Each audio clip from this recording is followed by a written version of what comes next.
All right, hello everyone. I know I've already said hello to you guys, but hello to you out in internet land. We're glad you're here with us tonight.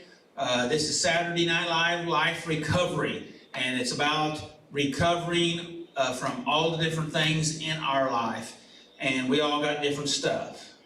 I had a memorial service today, and it was a young lady. She was 31 years old, and visiting people, talking about her. It was,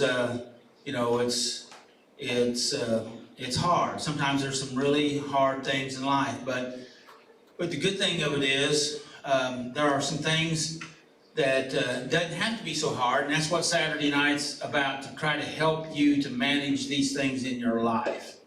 And whether it's drugs or alcohol or any other messiness, we're here to help you in that. So tonight we're going to be still in step 6. We're going to be going over the area that Lisa has selected, and that's removing deeper hurts. And that's correct, right? All right, I better hope so, because I've been working on it. And and a related topic that I'm going to be talking about later on is why resentment lasts and how to defeat it. So I think it's going to be an interesting night. We've had some really good topical information the last several weeks. I think it's been very beneficial. So and now we got the two giant pros here to help us, Lisa and Zach. So I think it's going to be really great. Yes? Thumbs up? Yeah, all right. Okay. All right, so we're going to get started. I'm going to turn this over to our MC, and that's Zach. Yay, Zach. Yes, yay, Zach. All right, welcome to Saturday Night Live. We're glad you're here, and we're gonna get started. So, kid had to work this evening, so I'm going to be reading the steps. So we're going to get right to it here. Step 1, we admitted that we were powerless over our problems and that our lives had become unmanageable. Step 2, we came to believe that a power greater than ourselves could restore us to sanity. Step 3, we made a decision to turn our will and our lives over to the care of God. Step 4, we made a searching and fearless moral inventory of ourselves. Step 5, we admitted to God, to ourselves, and to another human being the exact nature of our wrongs. Step 6, which is what we're working on tonight, we were entirely ready to have God remove all of our defects of character. Step 7, we humbly asked God to remove our shortcomings. Step 8, we made a list of all persons we had harmed and became willing to make amends to them all. Step 9, we made direct amends to such people wherever possible, except when to do so would injure them or others. Step 10, we continued to take personal inventory, and when we were wrong, promptly admitted it. Step 11, we sought through prayer and meditation to improve our conscious contact with God, praying only for knowledge of His will for us and the power to carry it out. Step 12, having had a spiritual awakening as a result of these steps, we tried to carry this message to others and to practice these principles in all of our affairs. So that'd be the 12 steps, and we work out of the Life Recovery step book here, and we like that. We provide that here in the meeting if you attend the meeting. So we encourage you to come on down every Saturday night, it's usually 7 to 9, but we've been getting out a little bit early lately, so usually about 7 to 8:30. So we'd love to have you, and the steps is just a small part of what we do here, but the steps are important, and we continue to work on them. They're not just one and done. So without further ado, we're going to have Lisa. She's going to come give us a step tonight. Please welcome Lisa.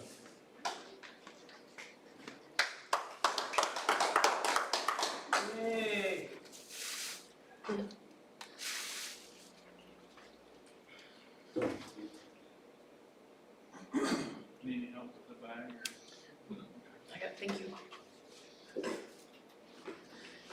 All right, step 6. We became entirely ready to have God remove these defects of character. Step 6 is a pause step. Here we reflect on the information we have received about ourselves in completing steps 4 and 5 by making an inventory of ourselves and admitting our faults and shortcomings out loud to another person.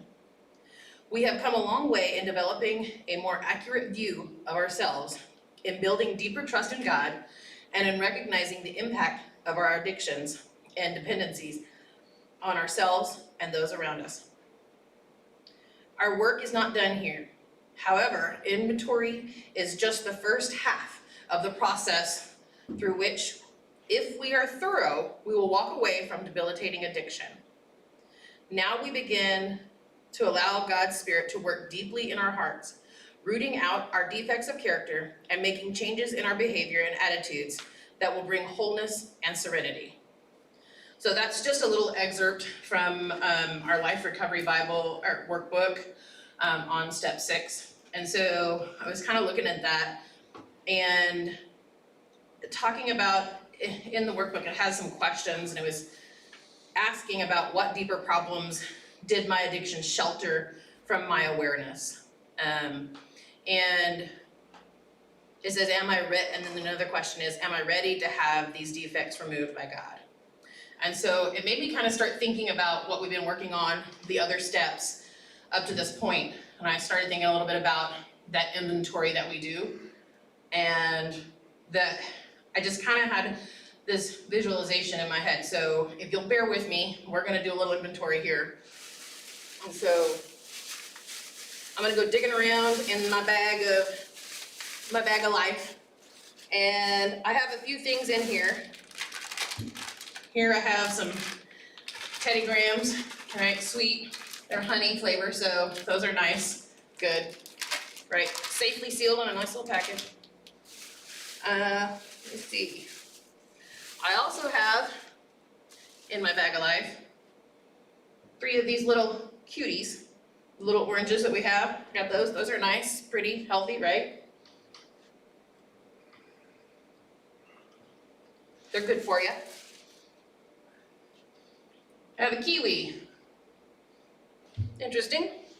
Not everybody's cup of tea, so a little fuzzy, kind of scary, but still pretty good. And then I got to looking,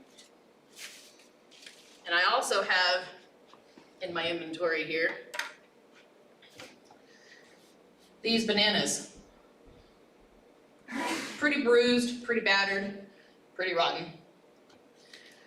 So I got to thinking about what this inventory means, what it looks like. So we've been learning about ourselves, and so I kind of thought about taking this inventory and applying it to me. And you know, if I were to walk up to the shelf right now and go pick one of these items, if I'm being honest, I'm gonna go for the Teddy Grahams, okay? That's gonna be my choice of snack right off.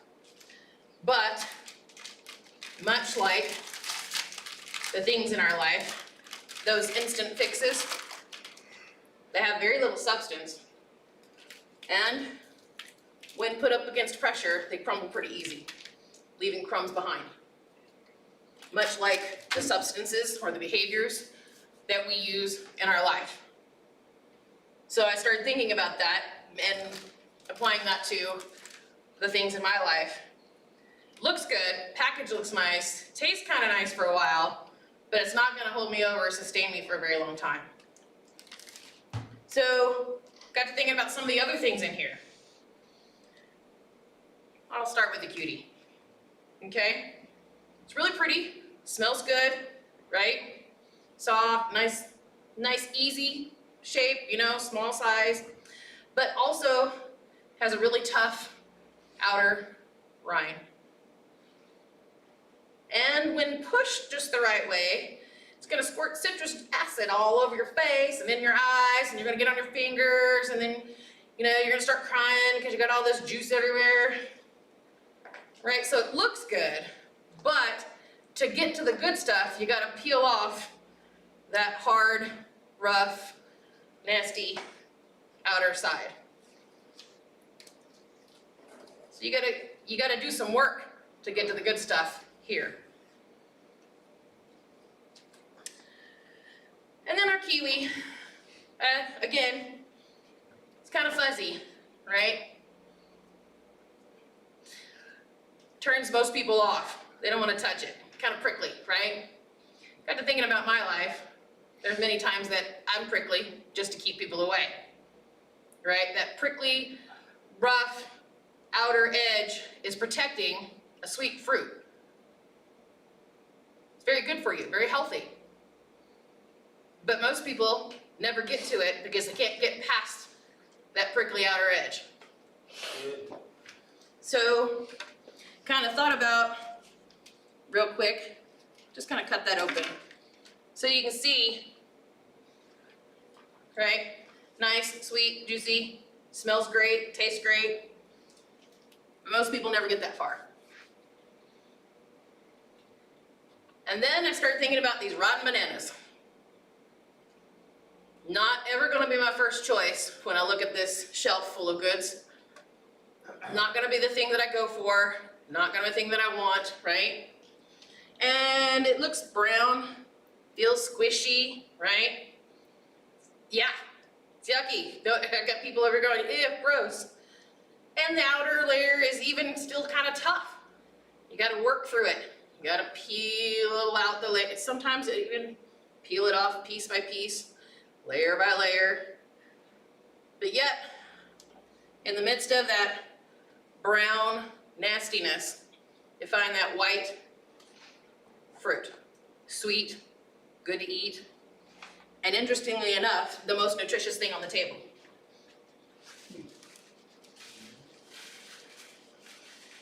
Not only that, not only does it nourish your body, but it can also be reused. Even at this stage, you can take the banana, you may not want to eat it, but you may want to smash it up, put it in a smoothie, make some banana bread with it. It's got lots of purposes in your life, but most people see the brown outer edge and throw it away. So, when we start talking about removing those deeper hurts, sometimes we gotta be willing to peel out those outer edges, those things that hurt, that may make us cry if they get in the eye, or the prickly outer edge that keeps everybody from coming around to see all the sweet fruit inside. But sometimes we gotta look at that rotten, bruised skin, get on the inside, and start figuring out why we never picked it in the first place. Find that hurt. What is it? Was it fear? Maybe it was just as simple as you were distracted by something shiny. Or maybe you used the shiny distraction so you didn't have to look at the healthy banana, right? But the banana on this table, even in its current form, is the one thing that will give you the most energy and the most strength and the most nourishment to keep you sustained and healthy. So when we talk about removing those deeper hurts, sometimes you just gotta be willing to start looking at that inventory. And it's okay to say, I got a table full of fruit, but it's even better to go, wonder what's on the inside. Open the packages, get a little deeper, look into those things in your inventory. Don't just count the items on the shelf. So, that's what I got.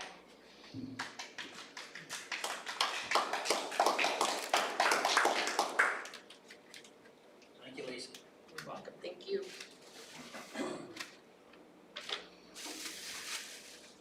You get your book up there for me.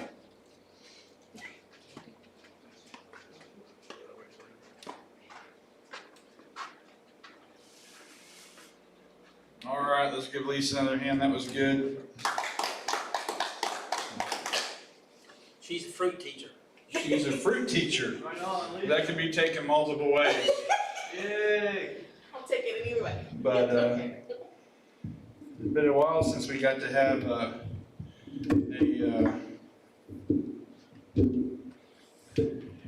illustration like that.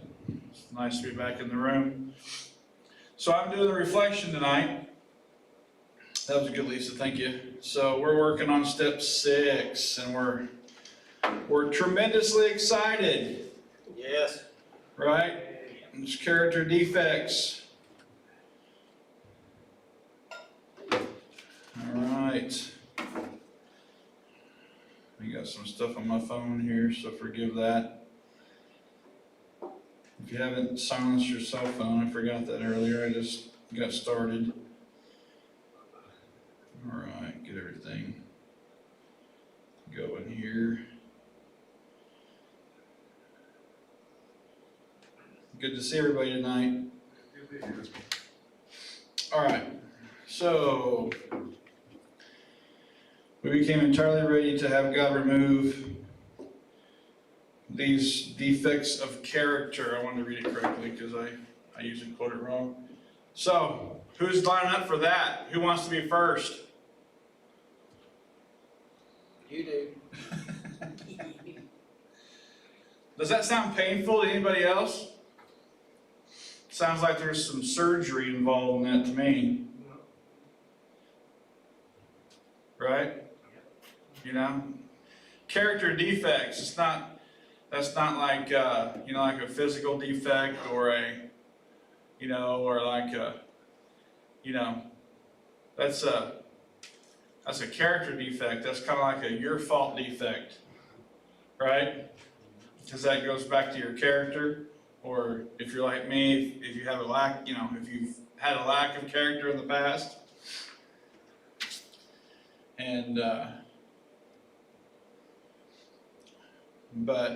so I found something by Joyce Meyer I wanted to read here. I'm gonna get to my questions really quick. Okay. And this is from her book, Beauty for Ashes. It's a book about a lot of things, but it's about trauma and abuse and things like that. It's a good book. But she's talking about, I guess I'll read the question first, because that might make more sense. So the question I'll start with tonight is, what difficulty, again, we're doing removing deeper hurts, and the question number 2 I'm going to start with is, what difficulty have I suffered due to the lack of forgiveness or compassion for others? And this excerpt from her book says, Joyce writes, "First, let me say that it is not possible to have good emotional health while harboring bitterness, resentment, and unforgiveness. Harboring unforgiveness is like drinking poison and hoping your enemy will die." Anybody ever done that? Unfortunately. She goes on and says, "Unforgiveness poisons anyone who holds it." So if you're thinking that you can hold on to it and you got it by the tail and it's not hurting you, and you're stronger than the rest of us, you're kidding yourself.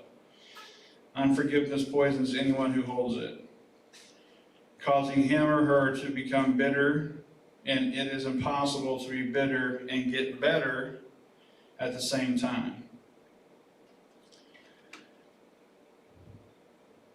So,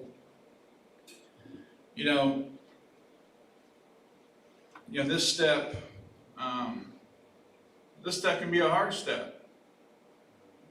And one thing about the steps, I don't think we say enough, is that, they're not one and done. We need to keep working the steps. You do what you can, and you go around again.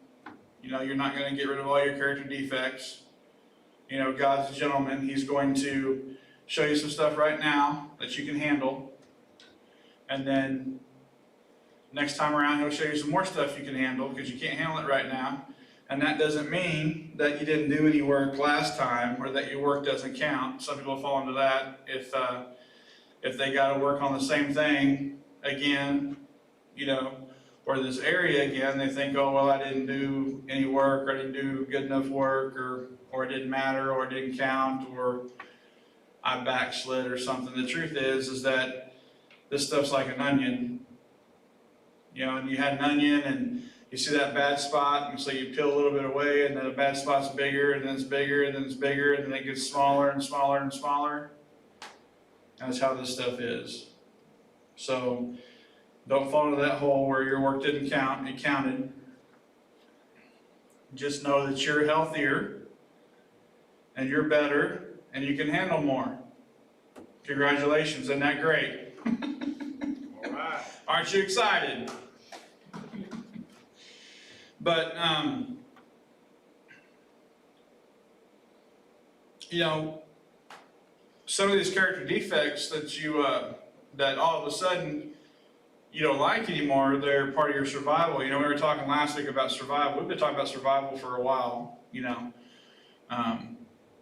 Nobody walks up to you and taps you on the shoulder and tells you that you're safe now, you can stop surviving.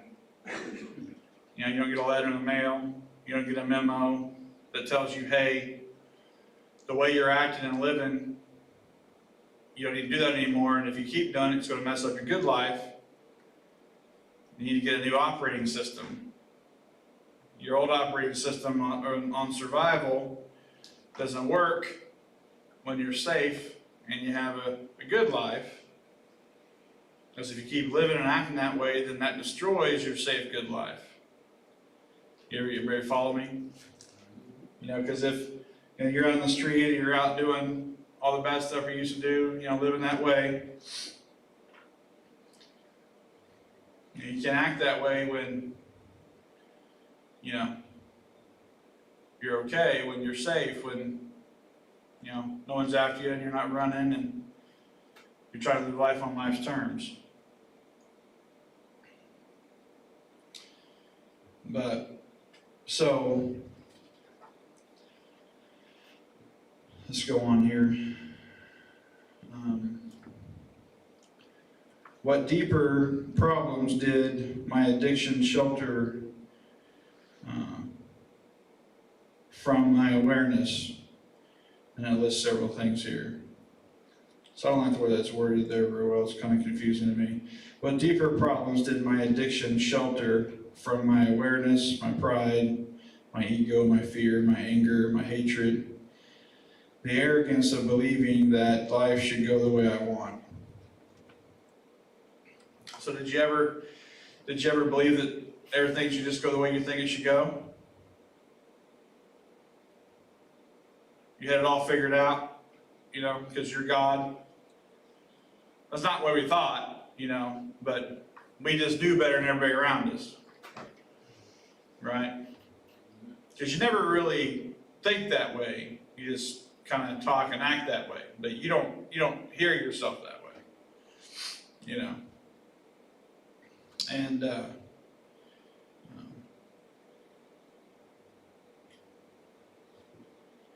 that's really a safety mechanism,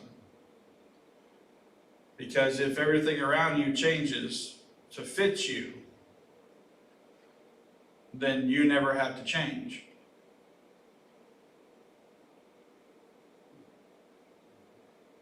You ever thought about that?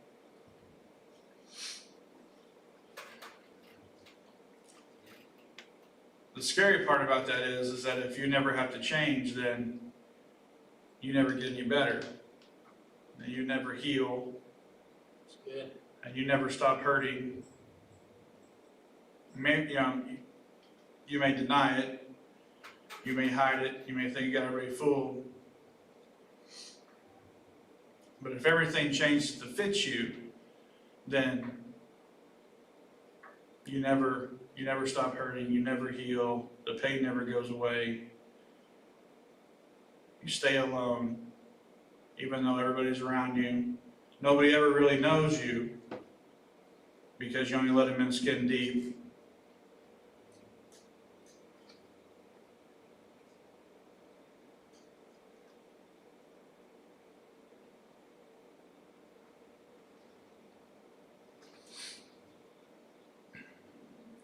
Am I ready to have these defects removed by God? Why or why not?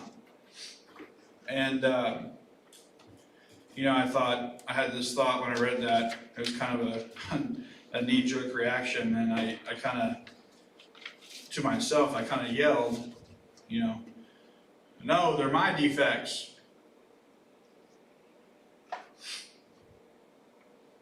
You can't have them, they're mine.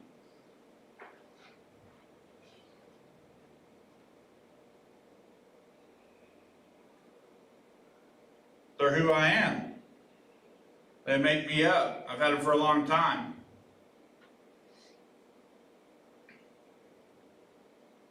They've been here a lot longer than you have. That's probably what we think, right?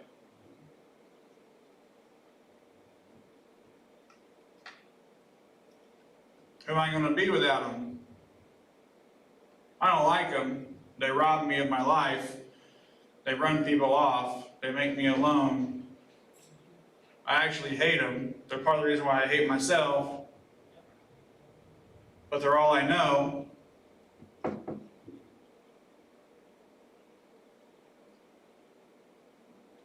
Who am I going to be without them if I give them up?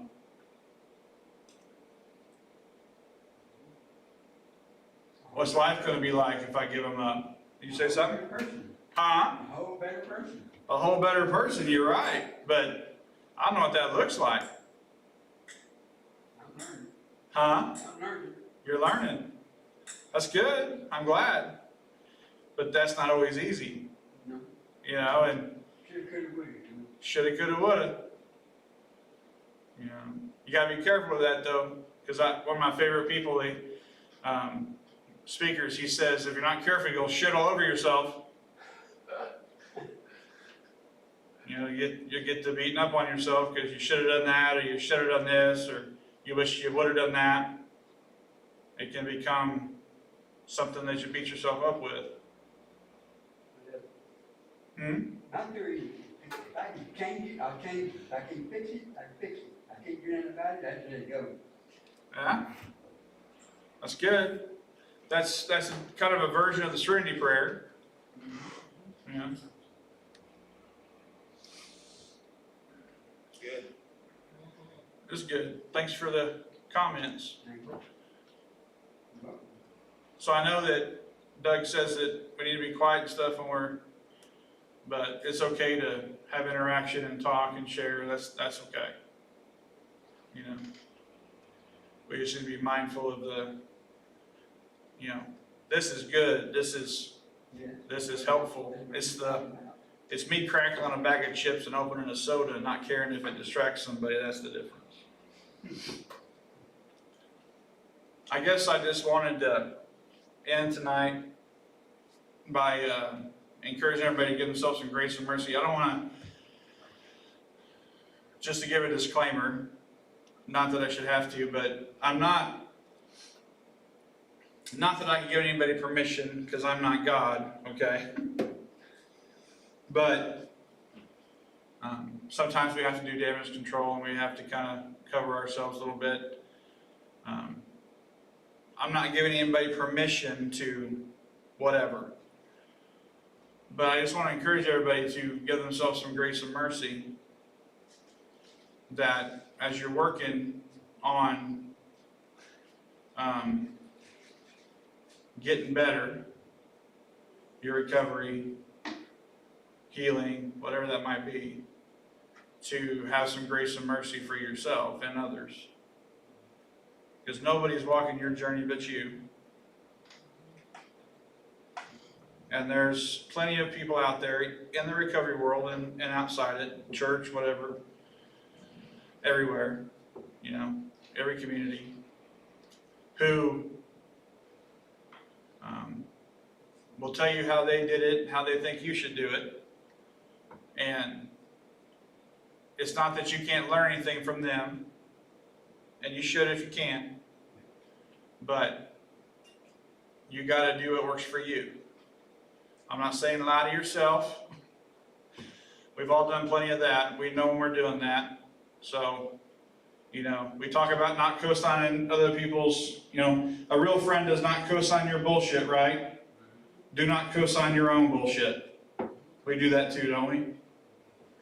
So,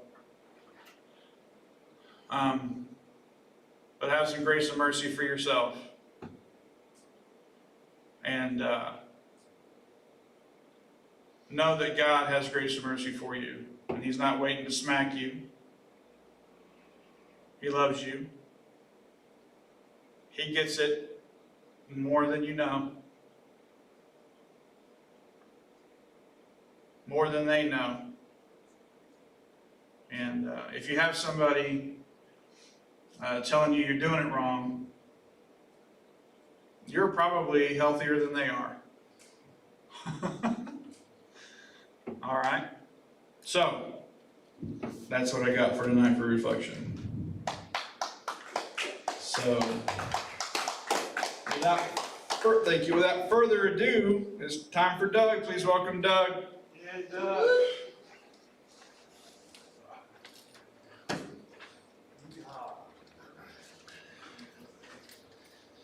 All right, well, thank you, Zach and Lisa, for that information, and Rick for your comment there. That was good. Appreciate that. And yes, if you have a comment that is for the group, that's welcomed. Okay.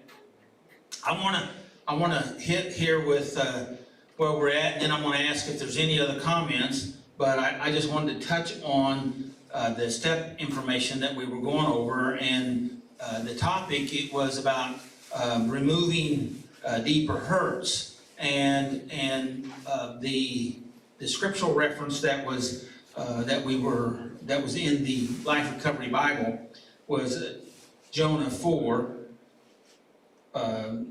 verse 4 and 8. And I'm just going to give you a synopsis of kind of what was going on here. But when you were talking about a character defect, Zach, Jonah had a character defect. Okay, he was a good guy. Okay, he was a preacher too. He was a man of God. But you know what? Sometimes, well, no, that's not right. Most of the time, that's probably closer, right? Now, all the time, we have character defects, and that we're working on them. Would you agree with that, Rick? Yeah. And so, and the trouble is, as we talked about, I think maybe last week, we have blind spots to our defects, right? Yep. Those things that we have a bias towards or for. And we don't realize that we got stinking thinking, right? Yep. And so what we have to do is we have to recognize that we need to take a look at ourselves, and that's what we're talking about here out of the steps, taking a look at our character defects. Okay, and this question was, am I ready? Question number 3. This was out of our page 56. Out of the Life Recovery Workbook. It says, am I ready to have the defects removed by God? Now, we're talking about Jonah here, just trying to finish this up. Jonah had a problem, we recognize it as a problem. He didn't see it as a problem, okay? He knew some people that were bad people and that treated the Jewish people bad. And he not only didn't like them, he hated them. Okay? And he thought what God ought to do was destroy them. And God wanted to minister to them. In fact, he wanted to save them. And so he told Jonah, isn't it kind of interesting? You think about this, he's talking about growing through your defects. Jonah wanted those people to die, and so God gave him an assignment to go and tell him how to get right and how to live. And Jonah says, no, I'm not going. I don't want to. I know what's going to happen. They're going to repent. You're going to forgive them, and they'll be all right. I want them dead. I'm Jonah. It all makes sense now. And it's kind of like, like the object lesson you was given with the fruits, you know, they look bad inside or they're prickly. I thought that was pretty neat. Prickly, and I don't want to have anything to do with that type of thing. And so in fact, as far as I'm concerned, you can just throw it away. Let's destroy it, basically. And that's what Jonah was saying about the people from Nineveh. And so he said, I'll tell you what I'll do. I'm not going to go. In fact, I'm going to go the other way. And that's when he got thrown overboard and he ended up inside of a well or a giant fish. And in fact, my daughter said that she found something, believe it or not, on TikTok about somebody that had actually been swallowed by a whale. And then it spit them out. And I guess it's recently. I haven't seen the information yet. But are you familiar with that? So I've heard about it, I haven't seen it yet. and so, anyway, she told her mother told me. So anyway, it seems like I'd heard that before, but I haven't verified that fact, but, you know, we'll see. Check it out on TikTok. No, you don't have to. You probably already know it. So anyway, Jonah went the wrong, he chose to go a different way. Boy, how, does that sound like anybody you know? No, not you guys, but somebody else. Oh, no, it's totally me. And you was talking about doing our own thing, our own way, that, you know, you know, God, it's my way, or I'm gonna hit the highway, and God says you can run, but you can't hide, right? How does that work out for us, trying to run and hide? I'm gonna hit the highway. Yeah, 4 flat tires, and then you hit the detour, and you get back sent back to the beginning. I was going to say, you go to jail, don't pass go, you know. Or you get stuck in gridlock traffic where you have no choice but to stop and think about what you've done.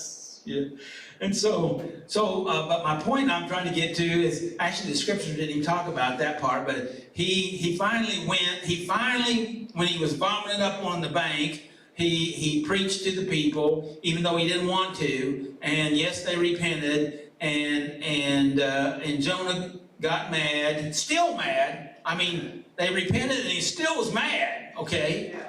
And he went up on the hill waiting on for God to get him, and God didn't get him. Well, he did get him, but he got him saved. His grace was sufficient, and he was mad. But God, this is so good. God even had grace on a hard-headed, resentful preacher, and he was hot, so a leafy plant grew and gave him shade from the hot sun. And the Bible says that Jonah was very grateful for that. But then the next morning, a worm ate through the stem and it wilted. And now he's mad again. Now he's mad at God. He's mad about what's went on. And he says, how can you be grateful about having a plant shelter you, which you didn't have anything to do with, and you're not even interested in some people, like bruised bananas. Okay, and so anyway, and the point here is Jonah didn't recognize his defect. In fact, he probably was proud of his defect, if truth be told, okay? Because it was his defect. Don't mess with my defect. Of course, he didn't say defect. You know, I have a right to be this way because. Righteous, huh? Yeah. So anyway, that's any comments on our step teaching, step work? Anybody have any other comments before I go into talking about resentment? Isn't that great? Anybody? Yay. Any comments? Yay, resentment. Okay. Okay. And so, anyway, I thought that was good information. Thank you, guys. And so, the topic, and actually this is right out, this is off the internet. This was psychologytoday.com that I found this. It's several years old, but I thought it's applicable. Now, the problem here tonight with this information is it can be a little challenging, so you need to listen to it, but listen. I was gonna say, listen, but don't make any judgments. That's what I was gonna say. Don't listen and don't make any quick judgments. It's Kiwi night. And it starts off, the prickliness maybe starts off in the beginning here a little bit. And and the title is Why Resentments Last. Well, I think we already kind of discussed that because we hold on to them, right? Yes. Would you agree with that? Yeah. And also the last half of this, or last portion of it, is how to feed it. So resentments could linger for the rest of your life unless you confront it. Right? This isn't prickliness yet. I was gonna say, I think we know how to feed it. They will stay there until you be willing to confront it. Of course, but you have to be aware of it before you can confront it. Does that make sense? But most of you, if you would just add your statement about the prickliness and the kiwi, if you can just be observant about those folks around you, you may have an idea that maybe it has something to do with my prickliness. Or the lack of the folks around you. Or the lack of folks around you. Maybe, just maybe. Or the fact that when you go and try to hang out with folks, they all kind of go, oh no, watch out, be careful. You can see the fear in their faces when you walk in the room. Everybody goes looking at their watches. I think I gotta go. Yeah, it's time to go. So the statement is, I resent that. The statement is, that's how they start this information out. I resent that. And you can hear that as a point blank statement that someone might make. Now, this is where it may get to be a little challenging here, and that is philosophers, you'll like it, but I just want you to listen to it. Philosophers have made a case that such a statements are good.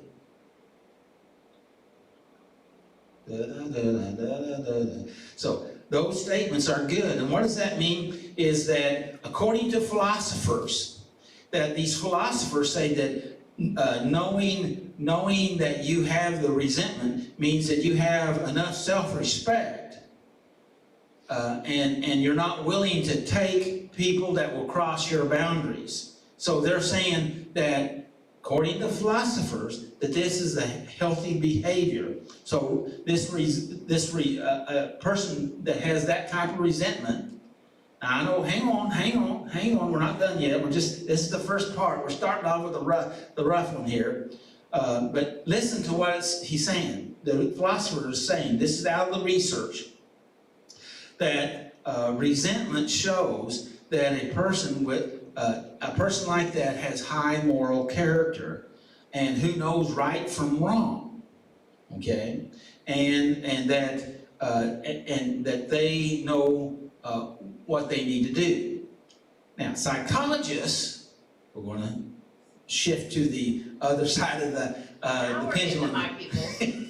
Now, psychologists say that they kind of disagree with this, and so because they say that the contrast of that they get worried about people that have resentments, okay, because people get stuck in those resentments, and you get stuck in those resentments, like we're talking about, not holding on to them, not letting them go, not dealing with them, and that it can become a unhealthy response to injustice. Quote, end of quote. And so we can have a healthy response, an unhealthy response to injustice. In other words, you could be overreact, act quickly. Your injustice that just you could be suffering injustices that won't quit, and so you react to that. You may have someone in your life that that's making continual demands that is too much, and you're resenting that, so you have a continual reaction. Instead of dealing with it, you're resenting it. And that resentment can also can develop a long-term anger that may be mild to extremely deeper relationship, and can linger for a long time.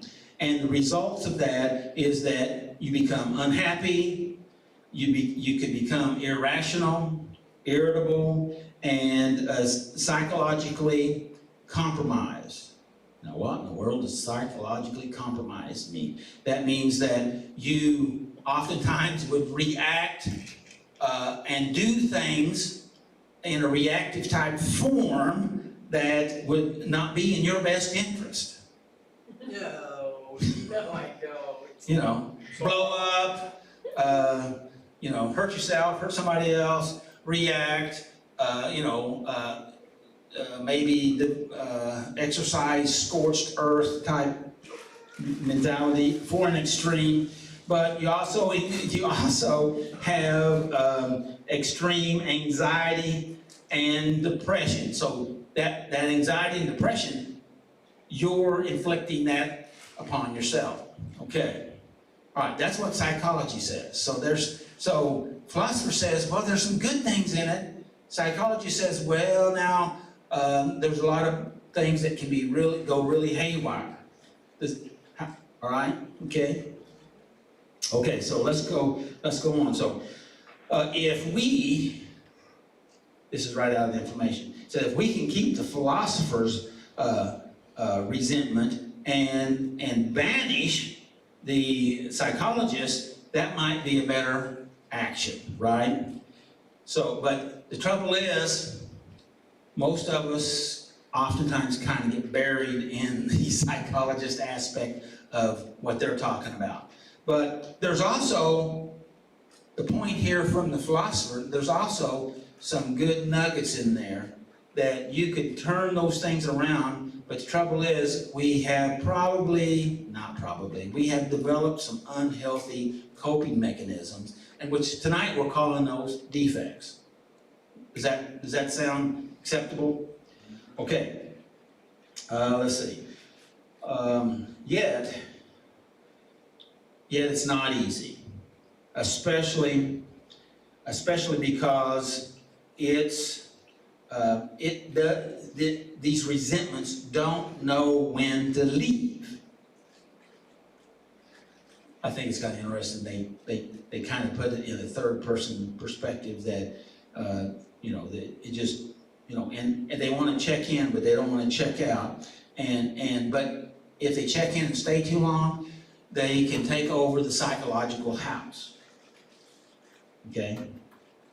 So They become the filter you see everything else through. Yeah, that's good. They become the filter that you see everything through. And we're going to go to identity here in a moment, and that's basically what you're talking about. You take on a resentful identity. So good. So this is again challenging information. Okay. So okay so far. All right. Okay. All right. So what is this? Well, they've got some things to consider. They got 3 reasons here why this happens this way. The first one is, and this is these 3 reasons are kind of explain what's kind of going on here. Okay, and then I have 5 approaches to help us to maybe work through some of this. So hang on, and we'll get through this, and hopefully it'll be beneficial to you. Okay, the first reason here on why this happens is, now this probably makes sense to you on the first one, is that when we feel irritated, or we've been offended, or there's been a wrong done, the first response is we react, and then we have an initial euphoria. We feel powerful because we've done something, which is not all bad. But then we have this response, and so we get hooked on this euphoria. And not only do we have euphoria, but we feel stronger, which is not a bad thing, okay? But the fact of it is, we get hooked on this. So we say, well, if it worked good in this, then it ought to work good on everything, right? Does that make sense? Isn't that the way our brain works? So we say, this is how I want to react because this is my reward. So I have euphoria, I feel good, and also I feel strong. Okay, that's why we have chosen these resentments. Okay, am I making the connection? This is why we would choose a resentment. Okay, number 2, on the whys, it says that once we realize that the euphoria is a short-term effect in our life, okay? Because it's going to run out on us. It has negative side effects, okay? And so this resentment, it affects us because we have the euphoria, but we continually have to deal with these problems. So we're always in the fight mode or defense mode. We're always fight, flight, or faint type of reaction. We're always in the taking action, and we're starting to realize that this resentment has side effects. Okay, what does that mean? Well, you say, well, what we all need to do is we need to use other ways to deal with our resentments, in which I agree. And listen to what I have to say, and that is, they made a suggestion about maybe exercise or jogging to help alter our chemical reaction inside our system so that it's not negatively affecting us, which is true. But the only problem is, after you've exercised or did relaxation techniques to calm yourself down, it comes back. Why? Because you have practiced a method of thinking of resentment. Okay, let me explain that. They used a story about someone that they knew, and this is out of the material, so it's not about anybody in here or out there. It's somebody that we have no clue, okay? But they in the article, they said they knew a person that when they got up in the morning, to get them ready for their day, they ginned up this resentment about things to help fire them up, to get them prepared to go out and fight the day, so to speak. Does that make sense? Right? Well, I mean, we understand that's what,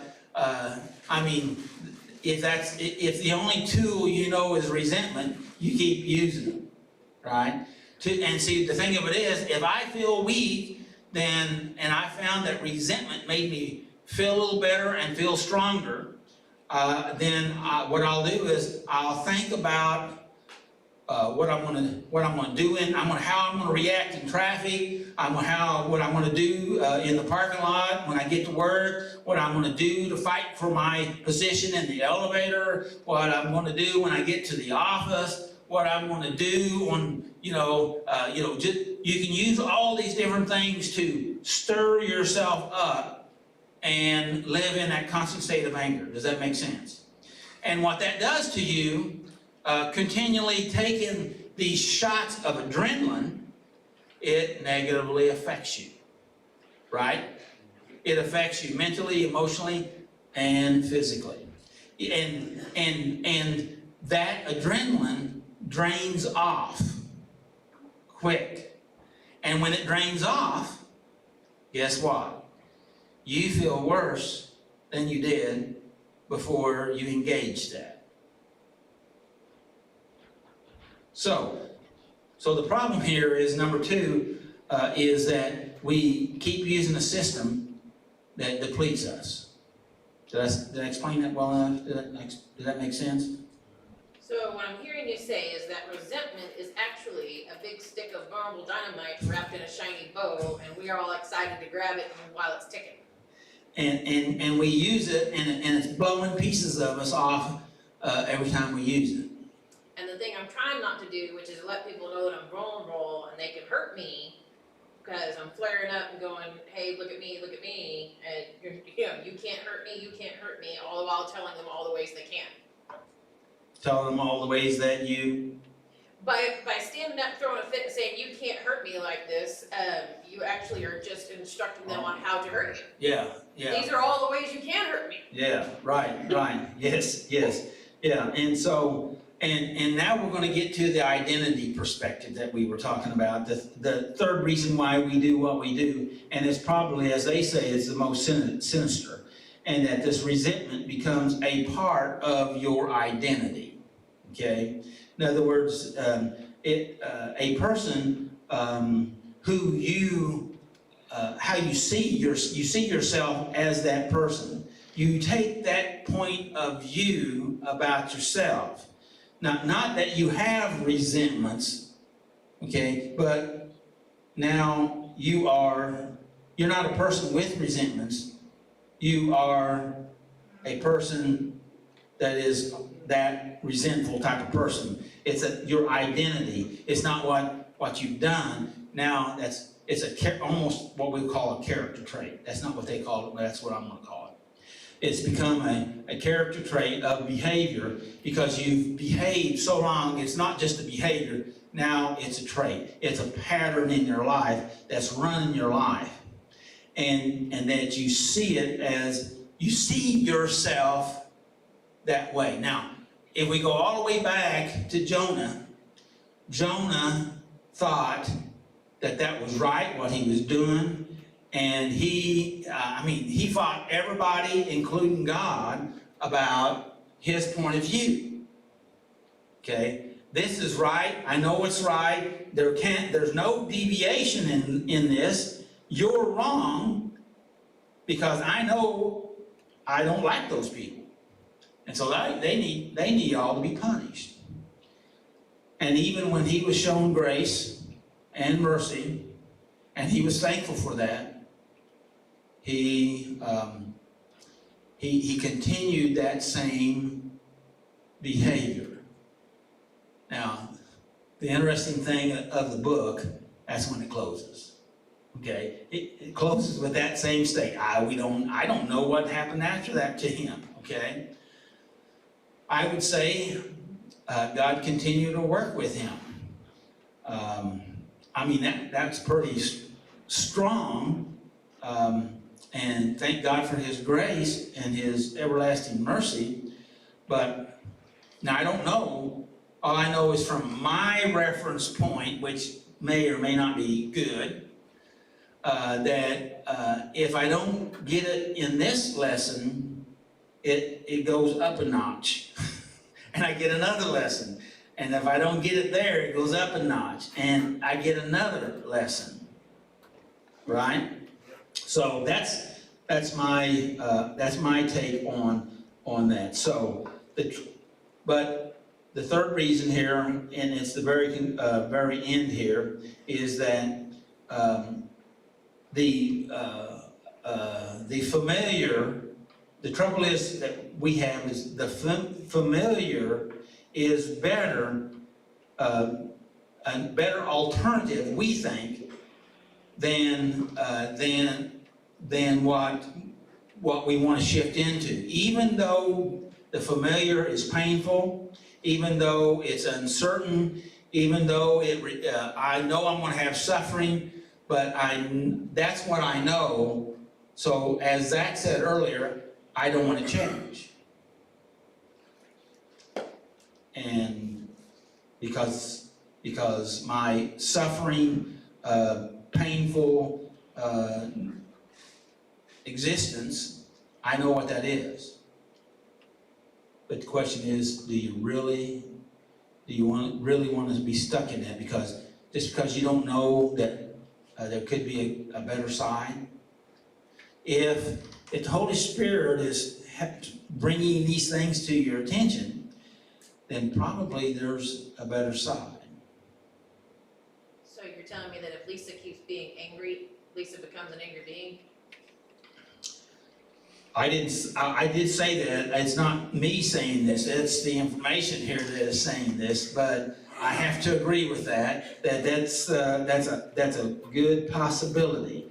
So, and that we, even though there's a lot of safety and security in continuing to do what we've always done, it continues to take from us and affect us.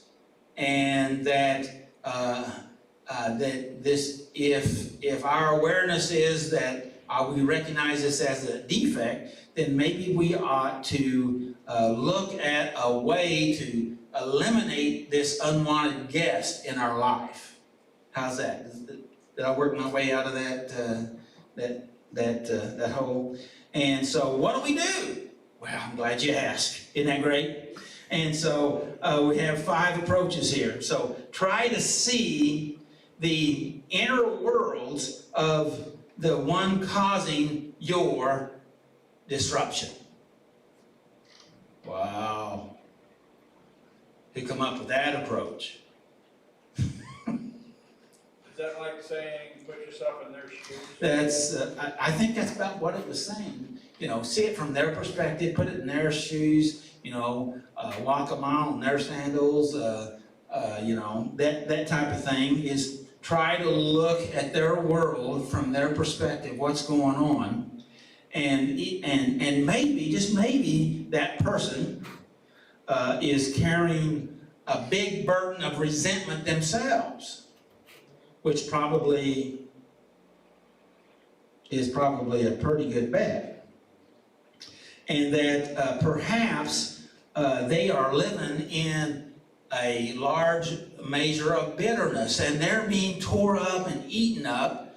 And if you could see that, you might, because you may have an idea what that does to a person, you might be able to have some grace on them, and that you might be able to then respond in a different way. And you can see, now this is an interesting statement here, you can see their woundedness within that person that wounded you. How about that? I didn't die through that one, so okay. So what? Yeah, you could see, if you'll look. See, because oftentimes when we are in resentments, we're so defensive and trying to guard our own stuff and keep ourselves safe that we don't take time to see maybe what's going on in the other person. And if we can do that, and if we can look at their world, and maybe, yes, maybe they wounded us, but maybe we can see that they're a wounded person. You know. So, second approach, commit to doing no harm. How about that? Commit to doing no harm. Well, that's big. That's big. Very powerful. Yeah, commit to doing no harm to the one that harmed you. That's even. Yeah. I felt that one. How about you? I felt that one. Okay, well, let's read that one again. Commit to do no harm to the one who is harming you. How about that? That's hard. But if we can do that, if we can allow this to work in our life, you know, that's all doing to others as you'd have them doing to you, instead of don't mistreat them before they have a chance to mistreat you. That's kind of the resentment golden rule, right? Yes, sir. We're talking about now, I had a situation, on a job where, I had a boss that was just going after me, attacking me, and I really hadn't done anything but my job. And, you know, I would like to say that I wasn't participating, but I was, you know, I think I was, but I was. And, but I was participating the right way. I was following policy and procedure, okay? You just keeping the rules, Yeah, I was keeping the because rules. you're the rule keeper. And that made it okay. That made it right. And so, and then. I was being sarcastic in case anybody missed it. But it's true. But it's true, And. but it was still with sarcasm. Yeah, but, I mean, it's true.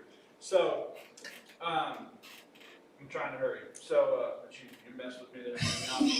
So, you're sure fault. Would you like to come up here and say? No. So, I just wanted to share this story because it's everything we were talking about. And because it's hard, but it's not impossible. It's hard, but it's not impossible. And, I mean, I was hurt really bad by everything that was going on. And I was just getting completely screwed, you know. And, I was trying really hard to see things from their perspective, but I was failing miserably. And I think God allowed me to see this individual get mistreated by their superior. And I saw it. And I was like, well, no wonder. You know. And in that moment, when I witnessed it, I tried to help. And they took the help. Things weren't okay, they took the help. And a couple days later, I went in and I said, hey, I know you want to talk to me, and I know that you may just fire me. And you may not believe me, but you'll see, I'll do no more harm. And I'm letting you know that I'm going to do no more harm. And so, and I walked away thinking, well, I probably won't make the day. And we have a great relationship. You know, that was a couple, 3 years ago now, and people are scared, you know, because they don't understand it, you know, and this stuff will change your life. It's not just a bunch of Hooey, how about that? not a bunch of hooey. It's not. Linda's gonna love you for Yeah, that. you're trying to help me with Linda, thank you. It's not a bunch of just nice stuff that if we could do it, you know, you just pull out of a fortune cookie or read it, you know, I mean, it is really powerful stuff if you will give it a chance, you know, and it is hard. It is hard. But it's not impossible, but if you will give it a chance, it will change your life. We have a higher nature and a lower nature, and most of the time we want to live out of our lower nature. Yes. And you may or may not understand what that means, but basically, we've been talking about this living in the land of resentment is having a lot to do with your lower nature, and trying to come out of that. What these suggestions are suggesting how to come out of that and live in a better way. And as you said, you were keeping the rules, but you saw something and it made an effect in you, and it moved you, and even though you was keeping the rules, you said that you would do no more harm. And so sometimes we can keep the rules, but also have a negative effect. You know, it's kind of like the scripture says, the letter killeth, but the spirit brings life. And so the final statement on this was that when you do this, it can bring a new kind of inner strength into us.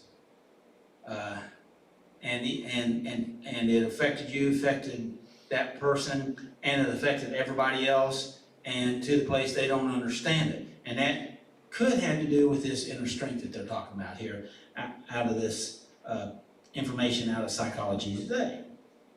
So number 3, it says, stand in the pain. Interesting statement, right? Stand in the pain so that you do not pass it to innocent others. So basically, you kind of just demonstrate that in a sense when you saw what was going on.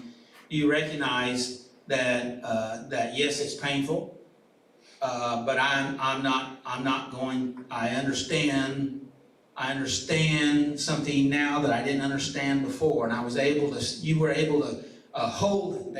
This is a term. Hold space in this that actually helped you and helped that person.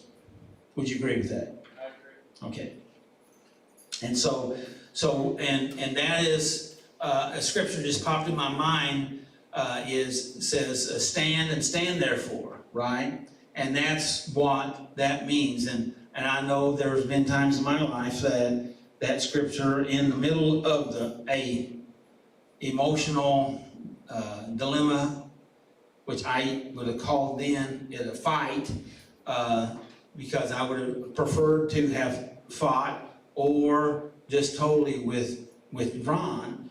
But I felt like this scripture came in my heart by the Holy Spirit and said, stand and stand therefore. And that is so challenging because it's not of that lower nature At all. at all. Yeah. Lower nature is easy. But it's not,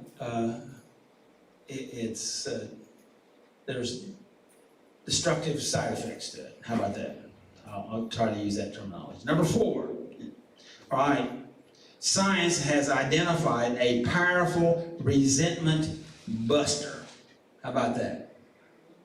Sound good?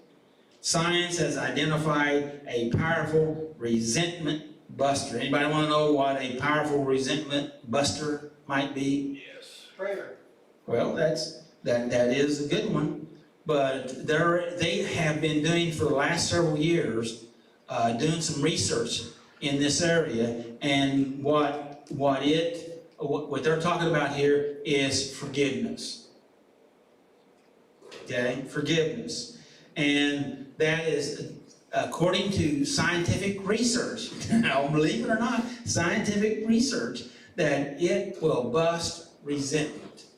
Because and we're basically, in a sense, been already talking about that, but for choosing to forgive and offer goodness, which is basically what you were talking about a while ago, offering goodness to the one who gave you that unwanted present that you got, that hurt, that pain, and that you felt that resentment about. So we need to offer that forgiveness and being able to see their woundedness, be able to see maybe what's pushing them or driving them, what's causing them. Because painful people, people that hurt people are in pain, and they need some help. They need some love. They need some forgiveness. And if we are not forgiving them, this is not in their information, but if we're not forgiving them, then basically we're either hating them or accusing them or cursing them. And so what we're doing is actually adding more, or either psychically or spiritually or physically trying to add harm to them. How's that sound? And so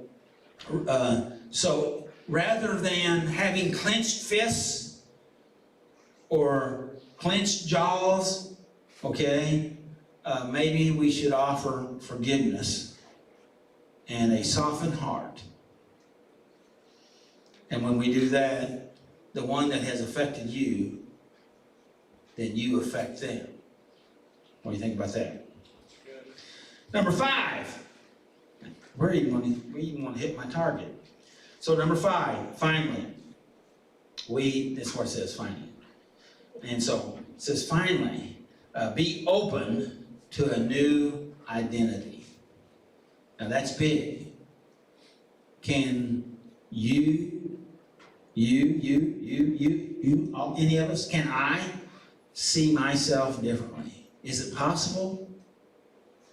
Do I have to live the way that I've always behaved? Do I have to act out of this resentment, this feeling? Can I see myself differently? Could I see myself in a better version? Maybe even the best version of myself. Why can't you be different?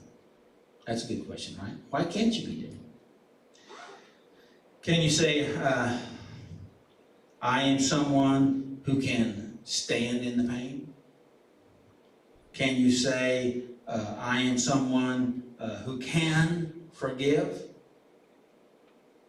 I can be a forgiver instead of a hater. How about that? Am I even a person that can say that I can ask I can ask resentment to go and it'll leave? What do you think about that? That's a pretty big statement. But you know what? If we can recognize it, and we can point to it, and we can tell it to go, and we can continue to tell it to go, and then every time it pokes its ugly head up, we can see it, say, yep, I did it again. You need to go. That's a new identity. So which is the better identity? A life lived with unwanted interior guests, okay, that have taken up residency and kind of pushing us around, doing our thinking and stirring up our emotions? Or can we live free and be a conduit of good? I like that. I like their statement here. It's not my statement, it's their statement. A conduit of good towards others and yourself. So if we can do unto others as we want them to do unto us, but don't forget, we need to do unto us in a healthy way, and that helps us to also be able to do that to others. So we need to forgive ourselves, love ourselves, and that will enable us to have a better identity. Comments, questions, anything? All right. Well, thanks everybody for listening. Thanks for being here with us at Saturday Night Live, Life Recovery.